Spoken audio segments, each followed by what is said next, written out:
It's the midweek word on Wednesday. Yeah.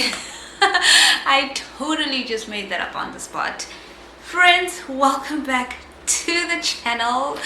If you have never seen me before and you're wondering who is this strange lady, well, I accept the compliment. Thank you very much. Strange is positive to me because it means I'm not like everyone else. Anyway, so my name is Queen Alita. If you are new here, welcome to the channel. I have a beautiful word to share with you today. It is based on a dream that I had on March 15th, 2022. People, the dreams the Lord has been giving me are just beautiful. Just wow. Like God is doing things. He is doing it. He's doing the things.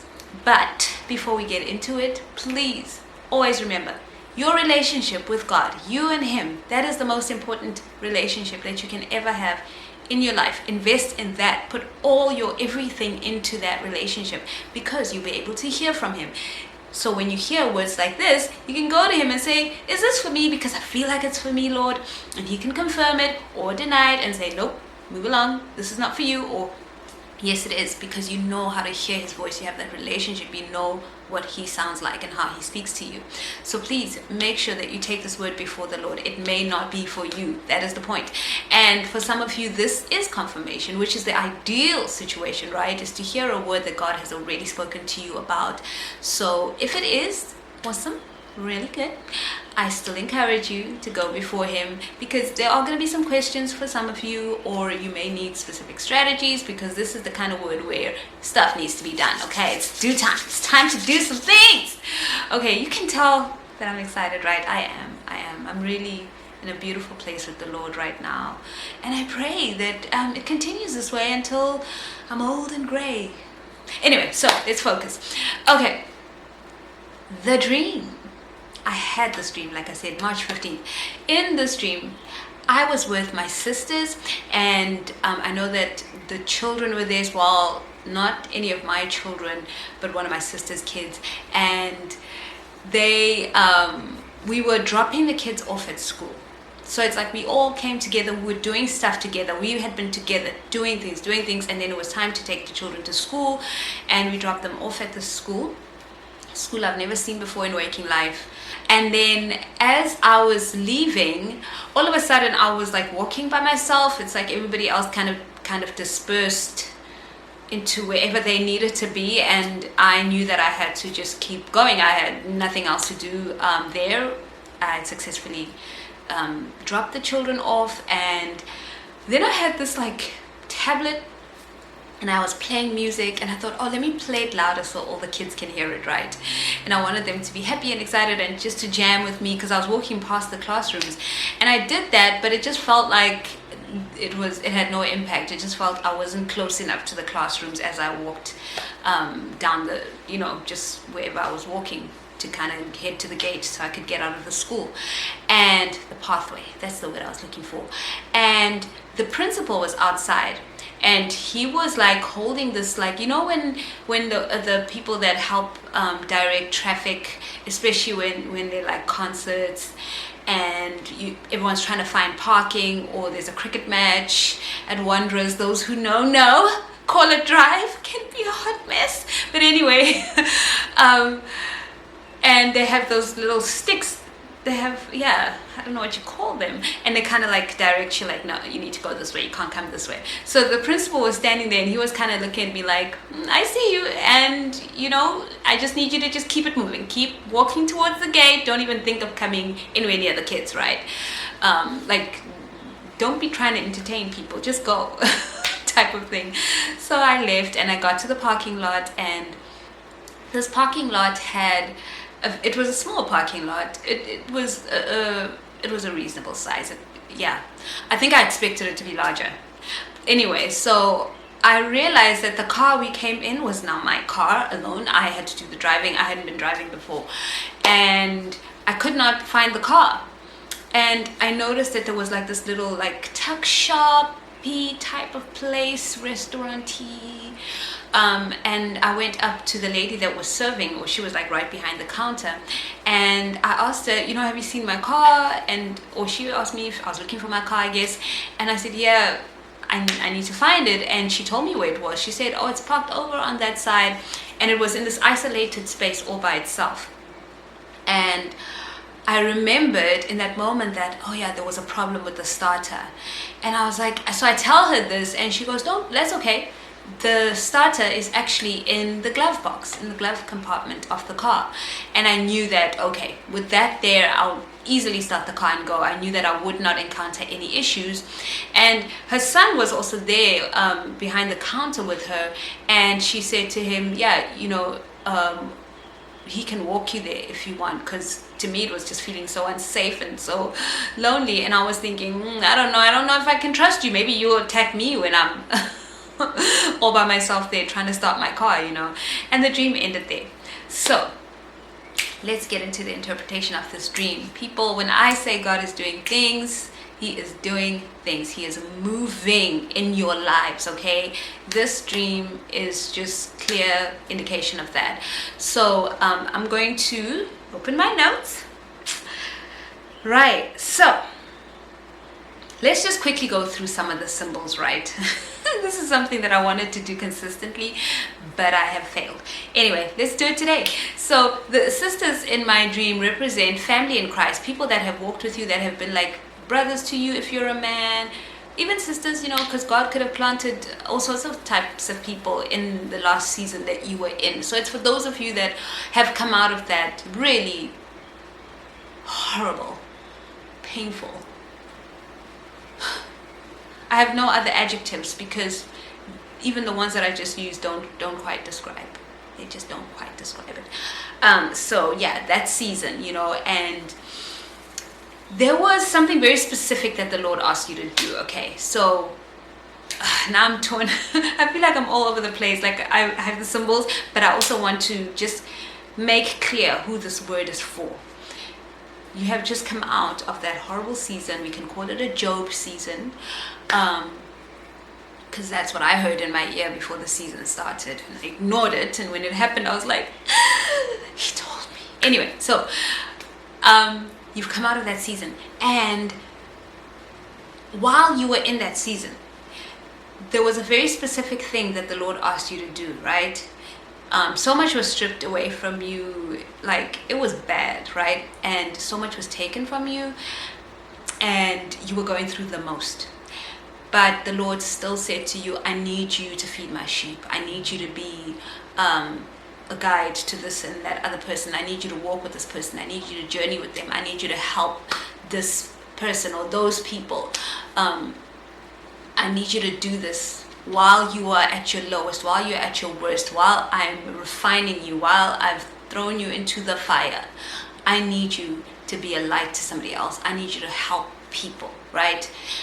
So that was a very specific assignment for you. And so yeah, that's who the word is for before I go into the interpretation. So the children in the dream are those very same people that I just described, the people that the Lord had assigned to you. Those are the children in the dream. And then the principal was God himself giving direction. The car is an aspect of your life, right? So cars in a dream represent an aspect of your life. They could represent ministry, they could represent your job, they could represent some project you're working in, they can represent some book club that you're in, they can represent any aspect of your life that is not like this huge ministry. For example, if there was a bus in the dream that could talk about a whole congregation or a church or whatever, so that's the key thing with the car. It's a very personal ministry, and it's usually a few people involved, right? Or a very specific thing that you're involved in with a few people, right? So that's what the car would represent in the dream. And it's, what else? Sorry, the notes are here for a reason, right? The person at the restaurant, I believe, represents a person that the Lord will use to help you gain clarity on what needs to happen, if there's any doubt or if you're feeling lost or whatever. So let's get into what the dream is saying to us today, right? So For those of you who I described, you've been through that season and you were given that specific task of journeying with people, being there for others, like literally helping people while you needed help, right? When you were at your worst and your lowest, and God said, I need you to be this person. So the Lord is saying that is coming to an end, or has come to an end, and you need to move on from that. If you are questioning, some of you may have been in a position where you're like, I can see and I can sense and I know and it's obvious that this is coming to an end, or that I need to stop actually doing this because there's certain things that have shifted and it's almost getting in your way of the routine that you had before with these specific people. Maybe you had weekly meetings with them, maybe there was something that you had to do specifically with them, and things have shifted and changed in your circumstances that keeps getting in the way of that. Those things keep getting in the way of you hooking up the way that you did before, and that is a clear sign that it's time to let go. Me dropping them off at the school with my sisters, even with the sisters there, the Lord was showing us again, if you've watched any of the last few videos, those people that have been praying with you, standing with you in that season, really just also being your support while you were someone else's support, right? So and it's almost like you were in this vehicle together, you were doing all of this stuff together in terms of being just getting through the season, right? Together, because God planted these people, and now your job is done, and it's time to almost understand that from here on out, there's going to be something that you need to do, and you are going to be the one who needs to drive it forward. You can't rely on others to drive it forward for you. When we came in, I wasn't driving, but I was now the driver, and the car was mine alone, right? So something that God is showing you that you need to get on with. It's time to act. It's time to get up and do the things. It is a very specific thing though, right? So let's take you through the dream properly. So the part where I was now walking on the pathway out to go out of the school, and I was playing this music, and I made it louder so I could entertain the kids. The Lord is saying again, stop entertaining those relationships, stop trying to entertain the people. And it's not to say it in a negative way, because usually when you say that term, it's like, oh, don't entertain the devil, or don't entertain negative people. No, those people were assigned to you, but now you need to stop entertaining those relationships. It is time to let go. For those of you who had that question, God is saying, yes, it's time to let go, and it's okay. They are going to be okay. He has them doing something else. He's taking them through another process where they're going to learn some other things. That is why I had to drop the kids off at the school, right? And he's saying, keep it moving.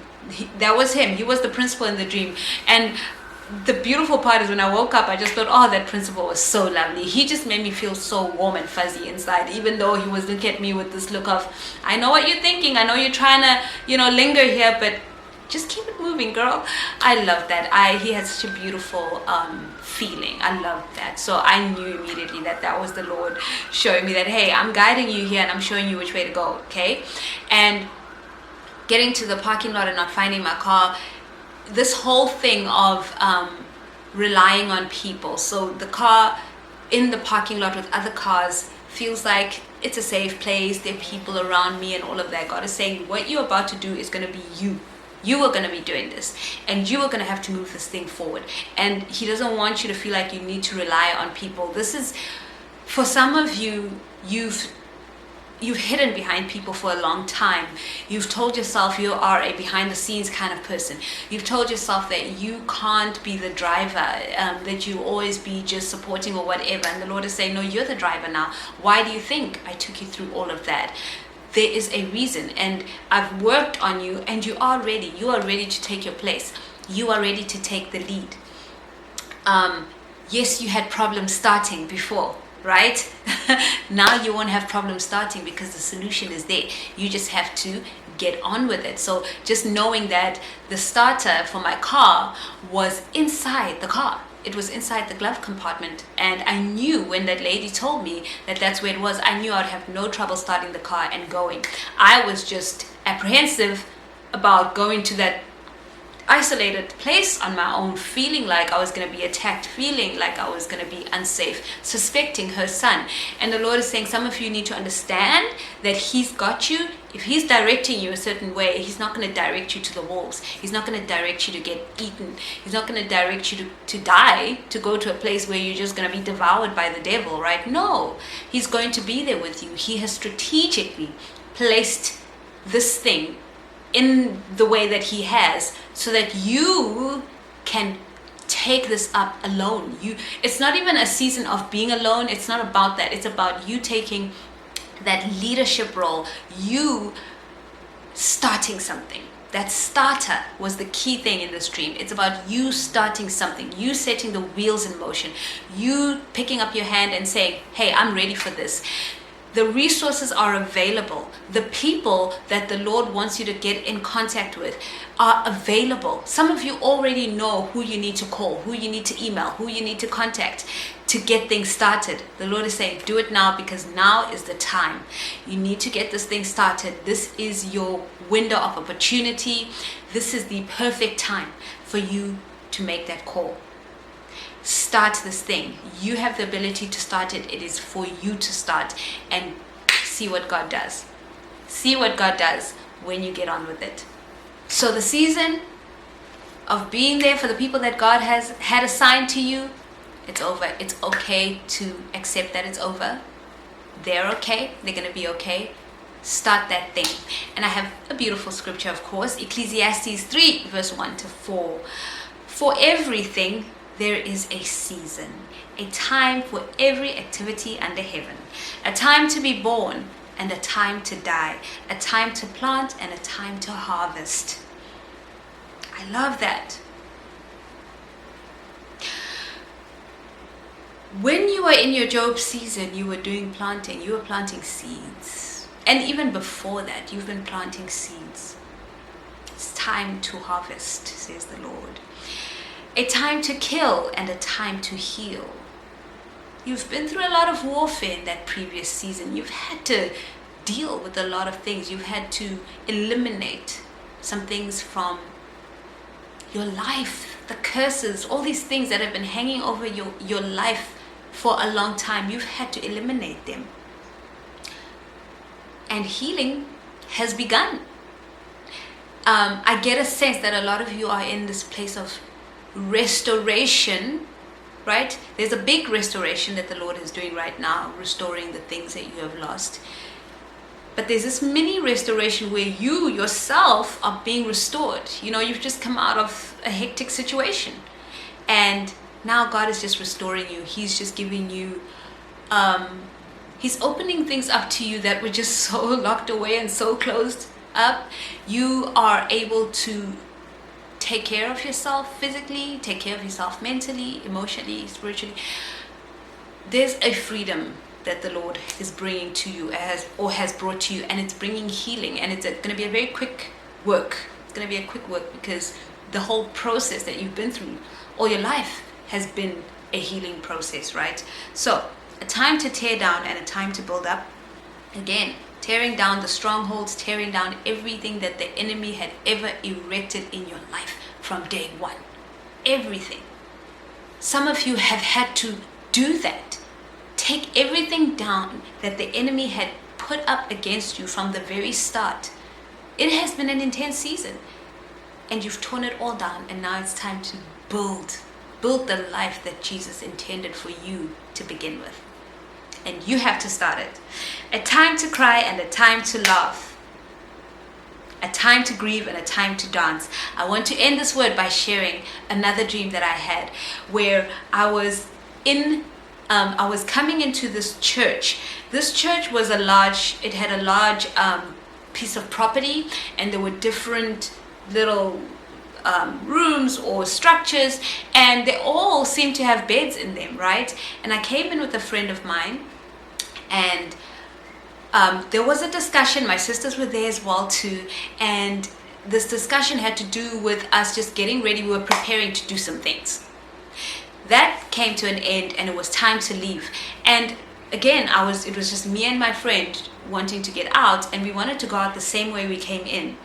But no, there was it was raining, right? But there was a section where there was so much more water coming, but it wasn't coming from the sky. It was coming from like a leaking, like the drainage system was just overflowing, and it was coming from like the roof, you know, when you have those little drain pipes to drain the rain.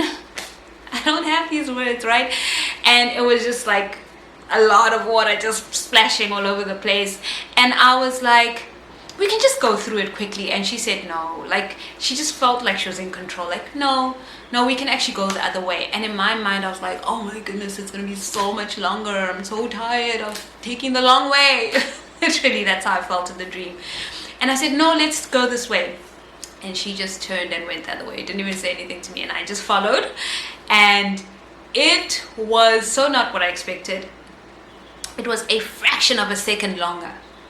A fraction of a second longer. I remember just feeling like, oh, okay, that was really quick, way quicker than I thought. And we went out the other way, and we went out into the rain, beautiful, soft, light rain, and we were laughing with absolute joy. And that was the dream. So friends, if you have any doubt, whoever this word is for, if you have any doubt what God is doing in your life right now, you came in one way. You went through a situation where you had to have intimacy with God, intimacy with others, right? With specific people that He chose for you. Again, my sisters and the friend and the dream, representing those specific handpicked people. And you've been through a time of preparation. It's time to go. It's time to get things started. But don't go the same way that you came in. That's just not the way. The Lord is saying, expand your understanding of what He's doing in your life. And He is going to, the people that He's placed in your life have wisdom. And I love that my friend was just like, this is the way we're going and you're going to follow me. So for some of you who may be in doubt of which direction to go, the Lord is going to give you the answer through somebody that has been there for you in that season. And great joy is coming, people. Great joy. I had that dream. I don't know why I didn't write down the date of that dream. Maybe I can quickly find it. 18th, March 18th. Great joy is coming. We were laughing with just absolute joy, and we knew that everything was okay. Get started. You are the one who has to start this thing. You and you alone. Make those calls. Do the things that God has shown you to do. It is time. It is time. It is time. I'm so excited. I'm beyond excited. It is time. Okay, friends, I'm going to let you go now. Always remember that God is a good Father. You went through all of that for good reason. And once you start what He's telling you to start, you're going to absolutely understand why your life has been so difficult all this time. And your latter days are going to be way, way, way better than everything that you've ever been through, than all the pain and the anguish and all the nonsense the enemy was trying to do. I keep getting this picture of a house of cards and God's finger just flicking the card at the top and the whole structure falling down. The enemy's things that he had built up against you all the years since day one was that house of cards, and God is just like, it's over. It all comes crashing down now. All right, friends, I love you. I'll see you in the next video. Always remember, God is a good Father. He loves you so much, friends, because you're so special to Him. Step into your destiny. Step into